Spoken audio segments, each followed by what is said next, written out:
यहाँ Ibrahim Traore के 10 अहम और दिलचस्प अवामी वाक़यात बयान किए जा रहे हैं जो न सिर्फ मकामी लोगों में मकबूल हुए बल्कि आलमी तवज्जो का मरकज भी बने। नंबर 1, जब इब्राहिम ट्राओरे ने इक़्तिदार संभाला तो उसने फ्रांस से वाज़ेह ऐलान किया, हम अपने मुल्क में नो आबादियाती वाक़यात नहीं चाहते। इन्होंने फ्रांसीसी फौजियों को मुल्क छोड़ने का हुक्म दिया और फ्रांसीसी सफीर को भी निकाल दिया। ये एक जुर्रतमंदाना फैसला था जिसने मगरबी मीडिया को चौंका दिया। बुर्किना फासो की अवाम ने इसे आजादी का लम्हा करार दिया और सड़कों पर जश्न मनाया। नंबर 2, एक दिन दारुल हुकूमत वागाडोगो के बाहर सदर इब्राहिम ट्राओरे अचानक एक गांव में पहुंचे। वो बगैर प्रोटोकॉल के आम कपड़ों में किसानों के साथ कुदाल और बेलचे लेकर खेत में काम करने लगे। लोग हैरान रह गए। इन्होंने कहा, हम सिर्फ तकरीरों से मुल्क नहीं चला सकते, हमें जमीन से जोड़ना होगा। ये मंजर सोशल मीडिया पर वायरल हो गया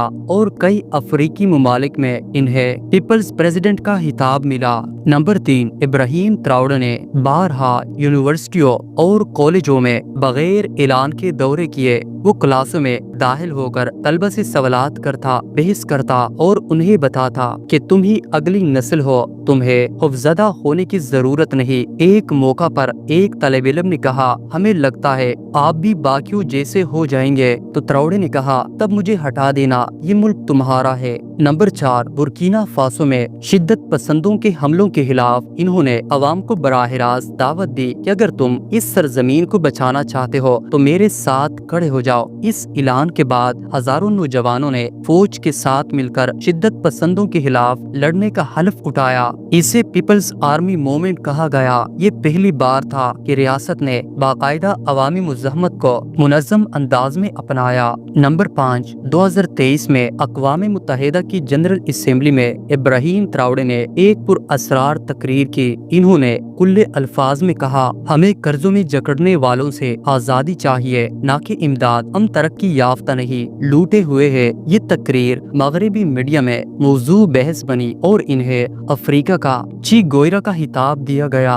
नंबर 6, इब्राहिम ट्राओरे एक आलमी सरबराही इजलास में शरीक था जहाँ तमाम लीडर महंगे सूट पहने बैठे थे। जब एक रिपोर्टर ने उनकी सादगी पर सवाल किया तो उन्होंने कहा, हम मैदान जंग में है, फैशन शो में नहीं। ये बात वायरल हुई। मगरबी मीडिया ने इसे एंटी वेस्ट सिंबोलिज्म कहा, जबकि अफ्रीकी नौजवानों ने इसे सच बोलने की तस्वीर करार दिया। नंबर 7, एक तकरीब में एक वजीर का नाम आया जिस पर करप्शन का इल्जाम था। इब्राहिम ने इसी तकरीर में माइक पर बराह रास्त कहा, अगर तुमने अवाम का पैसा खाया है तो तुम हुकूमत में नहीं रह सकते, तुम्हें आज ही जाना होगा। इसी लम्हे वजीर को हटा दिया गया। इस इकदाम की सराहना हुई और इस पर नारा लगा, यह है अवाम की हुकूमत, ड्रामा नहीं। नंबर 8, एक तकरीब में बैनुल अक़वामी मीडिया की मौजूदगी में फ्रांसीसी सफीर ने इब्राहिम ट्राओरे को एक इस्तेकबाली झंडा पेश किया। फ्रांस का। ट्राओरे ने आहिस्ता से फ्रांसीसी झंडा वापस किया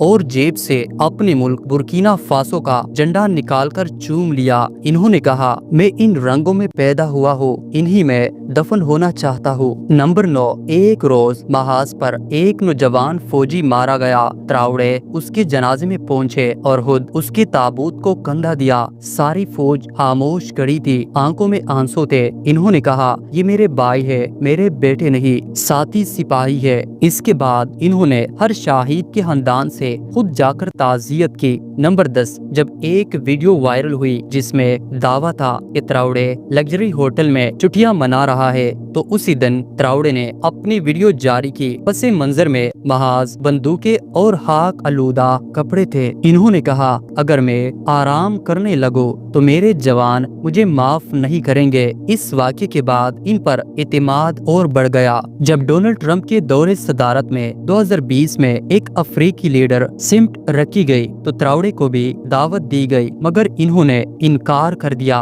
और एक सादा खत लिखा, मैं ऐसी मुलाकात में शिरकत नहीं कर सकता जहां अफ्रीका को बराबर का दर्जा ना दिया जाए। हम अब मेहमान नहीं, मेजबान बनना चाहते हैं। ये बात अमरीकी मीडिया में हासी नुमाया हुई। کچھ نے اسے گستاخی کہا، مگر افریقہ میں اسے وقار کی علامت سمجھا گیا۔ اب بات کرتے ہیں کہ ابراہیم تراورے پاکستان کے بارے میں کیا سوچتا ہے۔ ابراہیم تراورے نے براہ راست پاکستان پر بہت کم بات کی ہے، مگر افریقی و ایشیائی اتحاد پر ان کے چند بیانات ملتے ہیں۔ پہلا بیان: پاکستان ایک مثال ہے کہ بیرونی دباؤ کے باوجود خودداری کیسے ممکن ہے۔ مزید کہا، ہمیں پاکستان، ایران، انڈونیشیا جیسے ممالک سے سیکھنا ہے کہ خود مختاری صرف فوج سے نہیں، اصولوں سے آتی ہے۔ ایک بار غیر رسمی گفتگو میں انہوں نے کہا، پاکستان نے جنگیں دیکھی، سازشیں سہی، مگر خودداری نہیں بیچی۔ ہمیں ایسے دوستوں کی تلاش ہے جو ہمارے جیسے ہو مگر جھکنے والے نہیں۔ ابراہیم تراورے کا تعلق فوج سے ہے اور وہ صرف 33 سال کی عمر میں افریقہ کے سب سے کم عمر صدر بن گئے۔ وہ ایک ایسا رہنما ہے جسے عوام میں ایک انقلابی، نڈر اور نو آبادیاتی نظام کے خلاف کھڑا ہونے والے نوجوان لیڈر کے طور پر دیکھا جاتا ہے۔ ابراہیم تراورے صرف ایک صدر نہیں، وہ افریقہ کی بیداری کی علامت بنتا جا رہا ہے۔ یہی وجہ ہے کہ مغرب میں اسے خطرہ سمجھا جاتا ہے اور عوام میں امید۔ مزید ایسی ویڈیوز دیکھنے کے لیے آپ کا حق بنتا ہے کہ آپ ہمارا چینل سبسکرائب کریں اور ویڈیو کو لائک کریں۔